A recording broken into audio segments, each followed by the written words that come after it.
Good morning. You're watching Much Ado About Something, and I'm Donna. Welcome to the channel today. If you're new here, welcome, and if you've been here a while, welcome back.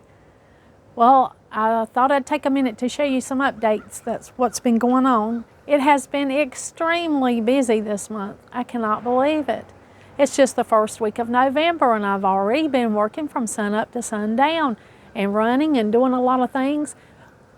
It's just been really busy. I wonder if it's that busy for you and for everybody, or if it's just me. Well, yesterday I didn't get the scheduled video up. Maybe I just need to change the schedule to every other day, since it looks like I'm a day behind every day to get the schedule video up. But we had roofers. They still have their big trailer here. And we had a new roof put on the house, because our insurance thought that that's what needed to be done. After 40 years of paying insurance, they sent underwriters to come and take pictures of our property, and even though our roof was only 8 years old, they decided that we needed a new roof. And so that spurred us to have to replace our roof. And so Donald said, if we're going to replace it, we're going to go ahead and make it the last time. So we got this charcoal gray tin metal roof, and that's what we replaced the roof with. And of course, they were banging for most of the day up on the roof, so I couldn't do my video. It was extremely loud. But it's almost finished. I think they're coming today to finish up the last little remains of it. And then we'll have a new roof with a 40-year guarantee. Whether we wanted one or not, that's what we ended up getting, right? Because our underwriters for our insurance company decided that we needed to help spur the economy and put a new roof on. We were saving for a deck. We really need a new deck on the back of the house, but we got a new roof. So we'll just start another savings fund to try to get a new deck put on the house soon. We use our deck almost every day here. You know, we're in the city here on a 1/4 of an acre of a lot, and we call it a micro homestead, a micro farm. It's just really a small amount of land, but we do as much as we can here. And if you've watched my channel, you've saw what we grow here. We grow a lot of our food, and we grow a lot of herbs and just beautiful flowers. Some of them are wildflowers. But that's what we grow here on our little micro homestead, our little micro farm here. We have chickens and we have rabbits. We have a dog and a new cat. And then we have 6 grandchildren. We've raised 3 grown children, and now we have 6 grandchildren. So we have a full life on this little city lot. We are an urban homestead. Donald was raised a farmer. He was raised on a farm. They farmed tobacco, corn, and most of what they ate. And what they didn't farm, they hunted and foraged. And I was raised in Appalachian Mountains. My mother and her family are Appalachians, and my dad was raised not far from there. And my dad was from a farming family, and my mother, being Appalachian, they picked orchards for a living until all of them grew up. Many of them joined the Army, and a lot of them found other jobs. But for when they were being raised in the Appalachians, they were orchard pickers. My great-grandma on my mother's side could forage food. If they didn't grow anything, she knew how to walk that mountain and forage enough greens and food to take care of her family. And that was no small task, as there were 10 children there. And then one other that was raised with them, and then the parents. So to be able to provide meals for a family of that size by foraging and by using what you had around you, to me that's an amazing task. Well, I was always enamored with her, and I took right after her. Donald and I love to forage. We forage blackberries. You'll see on our video, we forage herbs. I only have a quarter of an acre here. That is not enough to grow all of the goldenrod, the mullein, all of the blackberries, and the many things that we eat over the course of the year. So Donald and I, we forage. We go up to family and friends' property and forage, and we also go to orchards and local farms and buy what we can't raise for ourselves. We do occasionally go to the grocery store, but it's not as often as you might think, and it's not as often as most people.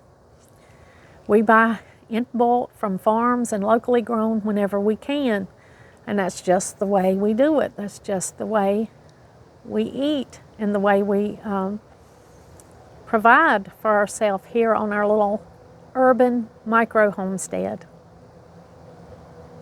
Well, it's already the first week of November has already gone.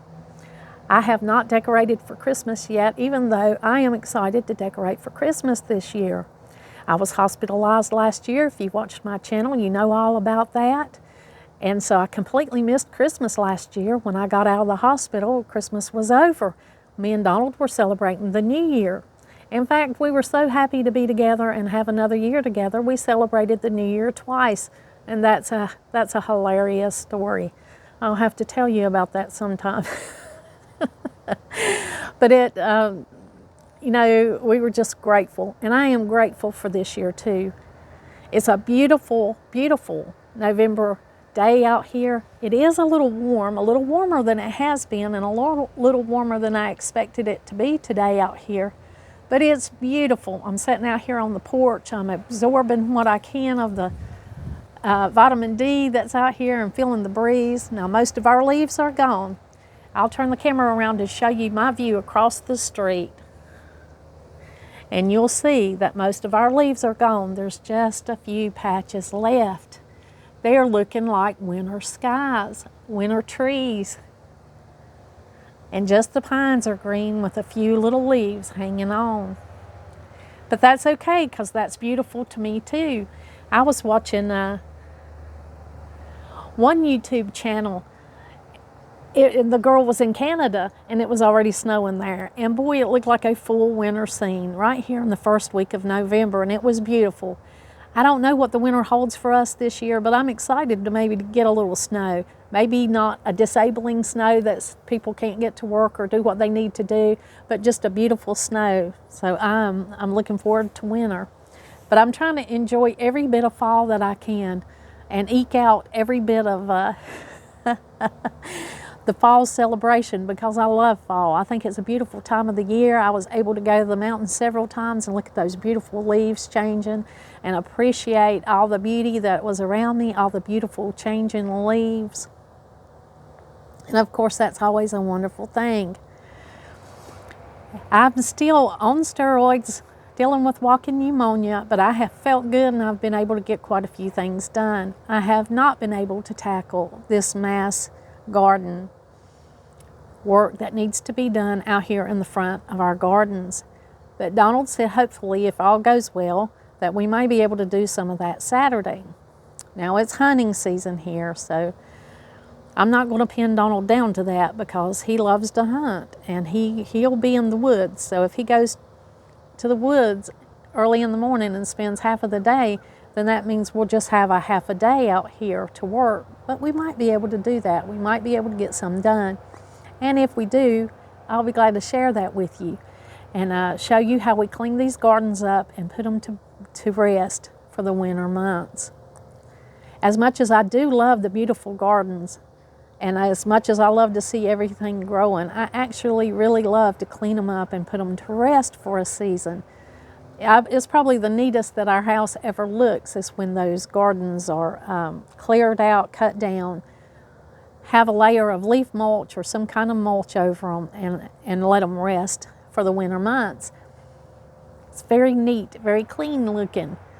And I'll be inside making garden plans, trying to remember what I have planted out here, what needs to be divided and moved. We have some plans to move a few things into the back gardens this year. And so there'll be a lot of planning going on, even though these outside gardens will be resting. Inside, there will be a lot of planning going on my garden calendar and in my little garden book. But I have already been so busy, and then Thanksgiving will be here before we know it. So I've already started to plan for our Thanksgiving. I probably will not cook for my whole family this year, which will be a hard thing for me because I love to cook and I love to have my family around. That's one of the things that I have always tried to do. I have always tried to be a peacemaker and open my door to family because they mean so much to me. But I think this year will be a year of rest for that, so I won't be doing that this year. I think I'll just be cooking for me and Donald and making plans to enjoy Thanksgiving in other places. I've decided I think that's the best thing for me this year, is to give myself a rest and a break from making the big Thanksgiving meal. Though I love to open up my house and I love to have my friends and family come in and us enjoy the time together that we can. You know, time is so short, and there's people that's not here this year that were here last year. And there's many friends and family that's been through a lot. They've been through a lot this year. And so anytime you can get together and show love and support one another and encourage each other in life, I think it's a blessing. But for me this year, I think I'm going to skip the big Thanksgiving meal. Even though I love it and I enjoy it so much, I think it's a year of break for me personally. I think that's what I'm going to have to do. So I've made that decision, and I really hadn't shared that with anybody but you guys today. I haven't shared that with my family yet, but I will. I'll be letting them know as we make our Thanksgiving plans. I'll be letting them know that I won't be cooking. I won't be cooking this year for a group of people, and I won't be able to host a big get-together. And I will greatly miss it, but it is a season for a break. Now, I don't know about Christmas, and I don't know about New Year's. Hopefully, we can plan something a little later on when there's more healing and more energy and just more time to do that. Maybe I can work in something a little later, and that would be wonderful too. You're probably hearing the neighborhood noise. There's quite a bit of noise out here today. There's always some kind of construction going on. They're doing construction around on the roads around us, and it's a busy and active neighborhood, so there's probably some kind of background noise that you'll hear while I'm sitting out here talking with you today. I've got many things planned. There are many things that I want to share with you. I've still got my sourdough starter going. It's still in there in the kitchen. I've got to feed it again today, and I have not made sourdough bread. I have not made it yet, but my starter is being fed, and it is ready to go whenever I'm ready to make the bread. I did make chicken noodle soup from scratch yesterday for my family, for my little grandchildren, and that's what we had for dinner last night. And I think there's enough of that I may have that again tonight. I haven't been sticking to my meal plans like I usually do. I've just been bouncing all over the place. I've been so busy, and I've been in so many directions that at dinner time I've just been flying in and putting together whatever I have at hand. I think that happens to a lot of us, but usually I love to stick to a meal plan so that I can get the most out of all of our food. I like to plan the meals and then plan to use the leftovers, and so that there's not a lot of throwing away here. I was able to go run errands today. I had to go to the Family Dollar. Ollie, our German Shepherd, our beautiful German Shepherd, he has not been feeling good. He is being treated, and hopefully he'll get back to his health. But while he's recovering, we are feeding him canned food. So I had to run and get him canned food today so we can mix it with his medicine and that Ollie can start feeling better.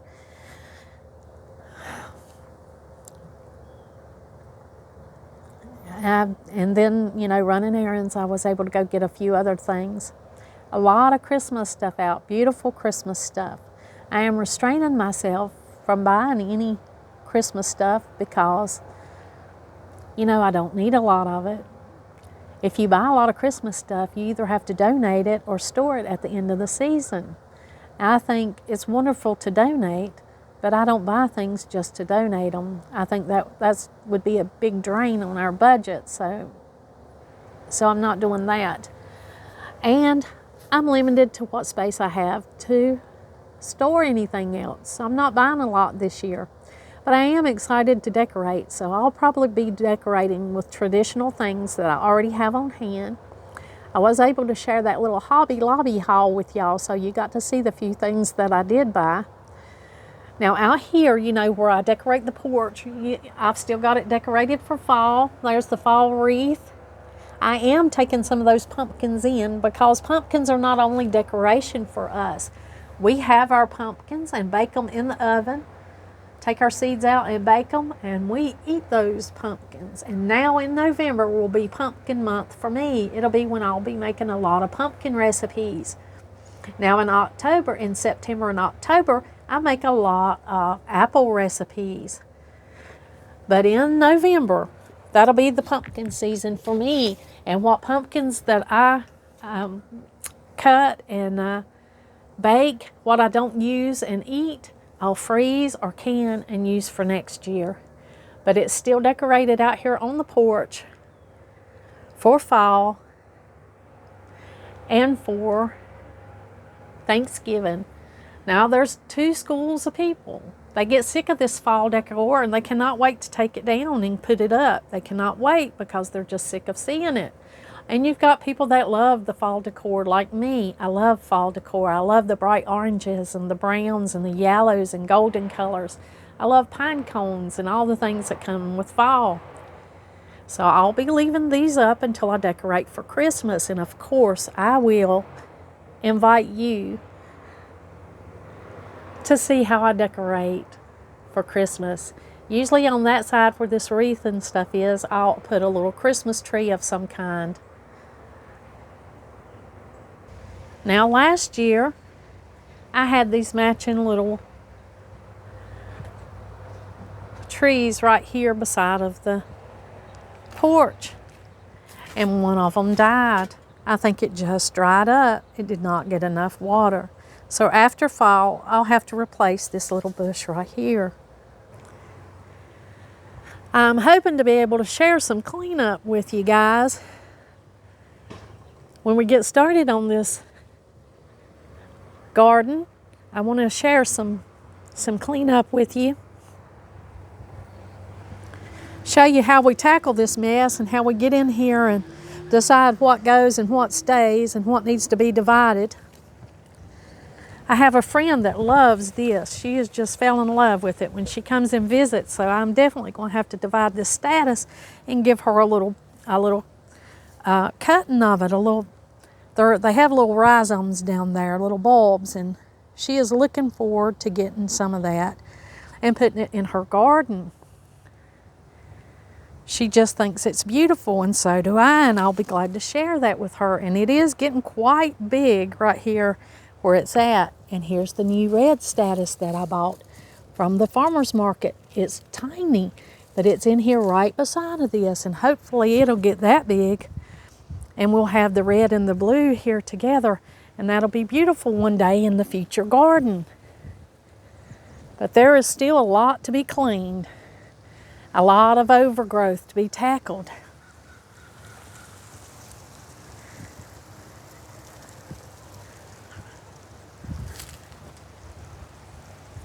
A lot of plans to be made. I'm telling you, these passion fruit, these maypops out here have just produced and produced and produced. My goodness, there was quite a harvest of these this year. And I had plans to move this thing in the back. It's doing so well here, I might just have to leave it for another season. I hate to move it when it's doing this good.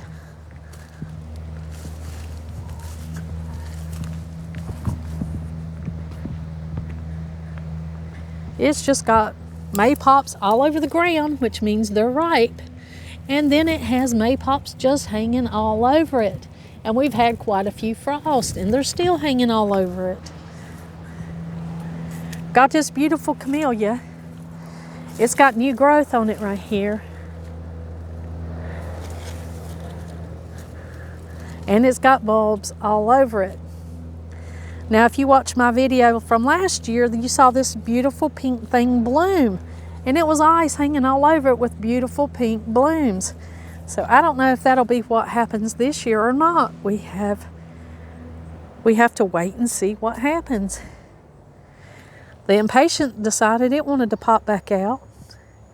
And here's the mums that I bought on sale for $1. I've got to water these today. And I plan on incorporating those into the garden so that we can enjoy them next year.